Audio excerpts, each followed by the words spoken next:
Hi, I'm Nikki Ferris. Getting your driver's license is one of the most important and exciting days of your life.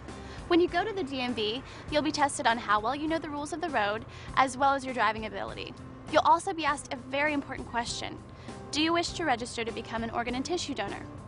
The reason you're asked this question is because right now thousands of people are waiting for a life-saving transplant. That's when an organ is recovered from one person's body and transplanted into another. But that can only happen when you say yes to organ donation. Because lives hang in the balance, the state of Oregon has made it easy for residents of driving age to register to become an organ donor after they pass away. 2.1 million Oregonians have already signed up. Whether or not you choose to join them will affect your family and may even save someone's life. Someone like Sarah Donay. Beautiful, beautiful, beautiful. Perfect. Oh, I love it, I love it, I love it. I was born with a fatal liver disease called biliary atresia, and the only cure for that is a liver transplant. So at 21 months, I received my first liver. Around a year later, when I was 3, I received another liver, but I've had this one over 17 years. It's been doing great. If Sarah had not had a liver transplant, she would not have made it to the age 2. An organ donor and his family saved Sarah's life. And I thank them every day. I've been modeling for 2 years now. It's coming along really great. I have been in 3 runway shows so far. You know, I live every day to the limit. When I got my ID at the DMV, they asked me, do you want to be an organ donor? No questions asked. I said yes. Of course I do. I'd like to change someone's lives like they changed mine. Knowing that after you pass away, you can help someone like Sarah live a long and full life with a bright future, perhaps organ donation is right for you.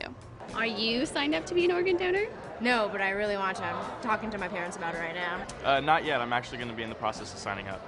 I don't have my license yet, so no, but I think I'm going to be one day. I'd like to, yes, because I know it's for a good cause. Where do I sign up? When I went to the DMV, they didn't really talk about it, actually. A lot of teenagers in my high school didn't really know anything about it. Do you know how old you have to be an organ donor? 15.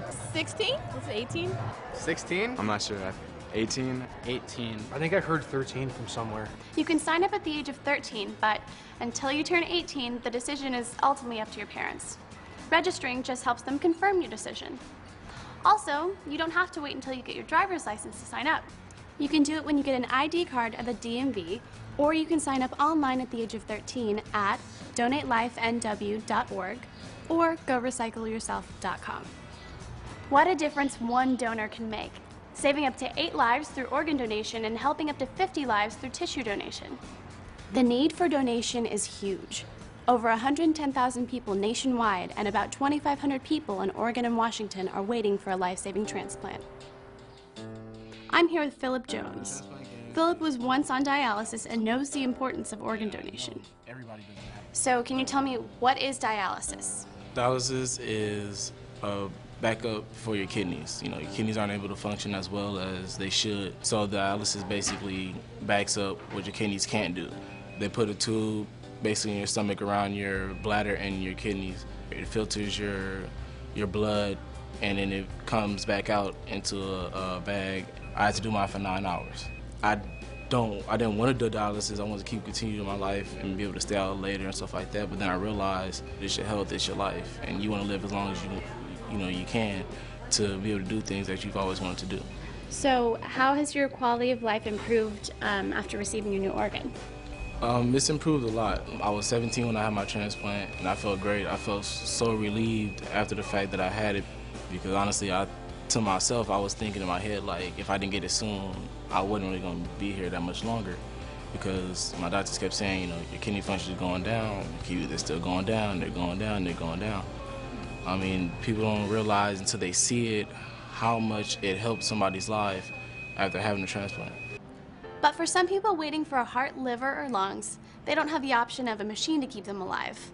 Only organ donation can save them. It's not an easy process to understand, so I've come to meet with transplant surgeon Dr. Irvin Ruzix in order to find out more about organ donation and transplantation. Nikki, there's 2 types of donors.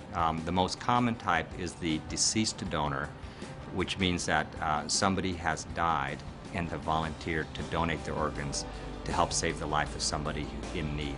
Are you yourself an organ donor? Absolutely. And what would you tell teens who are thinking about becoming organ donors? I think there are very few things in your life where for just a few minutes of effort you can make such a huge impact, not just on one person's life, but on the life of their family and their entire community. It's an opportunity to give the gift of life. It doesn't take much to be affected by organ and tissue donation. Normal teenagers like Janine Macarag can have a need overnight.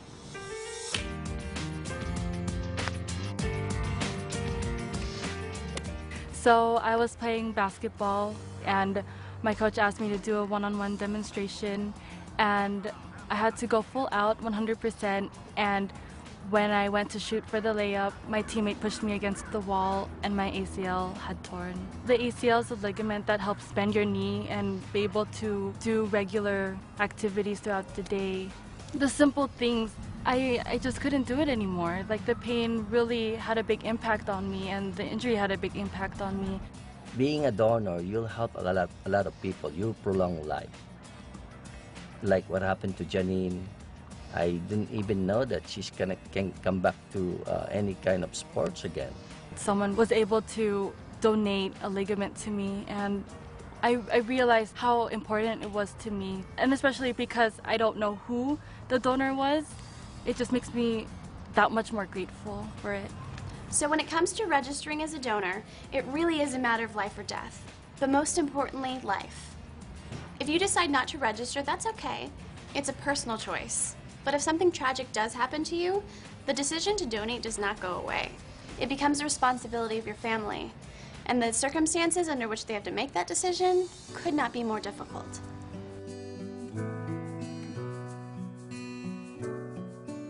So my twin brother Matthew was a football player and I was a cheerleader, and it was the first varsity game for both of us.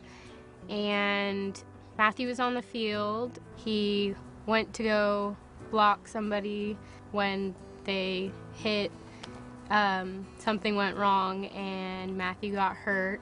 When the doctors came to us and told us that Matthew had brain death, we didn't really know what it was. In essence, we have a situation where there's absolutely no blood flow into the brain. It is not a coma. It's not a permanent vegetative state. It's death. And things that can cause brain death are severe injuries to the head where the brain would swell and there's no room inside the skull, or a severe stroke. So they told us that if you donate Matt's organs, he probably will be a hero one day. And I told a lot of people that my son's a hero right now because he saved 4 lives. We knew the way that he lived his life, he would probably have said yes to organ donation, but we did have to make that decision for him. And it really would have been a lot easier had he have come to us, you know, beforehand and say that it was one of the things that he had hoped for or wished for if something happened to him. It's hard for high school students to grasp the fact that something might happen to them or one of their loved ones. Usually they're stubborn like we were, and they don't think about an accident can happen. And so you should register to be an organ donor. For the family of Matthew Zaragoza, the fact that he and his brothers and sisters learned about organ donation in school made his parents' decision to donate much easier when Matthew passed away. The state of Oregon has made it easy for residents of driving age to register to become an organ donor after they pass away. You can sign up online at donatelifenw.org. It only takes a few minutes and is completely confidential. Are you signed up to be an organ donor? Yes, I am. Yes, I am. Yes, of course. I am actually. I signed up. Yeah, I talked it over with my parents. They were a little iffy at first, but I think they're supportive. They understand it's for a good cause, and especially now because my uncle's in need of organs. When my brother donated his organs, he gave the ultimate gift of life to 5 people, and I definitely consider my little brother a hero. Oh, this is my grandpa, Lonnie Johnston Sr., and he donated his organs. He passed away 5 years ago. He helped save and enhance 11 people's lives. From him donating the organs, it feels like it's a part of me, too. My little brother, he's 12 years old. They found out that he has a liver disease that just is genetic. And I want everyone to know that they can check yes, be a donor, save lives, and you could even save my brother's life. When you go to the DMV to get your driver's license, remember to answer the question, do you want to register to become an organ and tissue donor? If you do, check yes to organ and tissue donation. When you receive your license, there will be a D on the front under restrictions, indicating that you are on Oregon's donor registry. And because you made this decision for yourself and for your family, you just might save someone's life.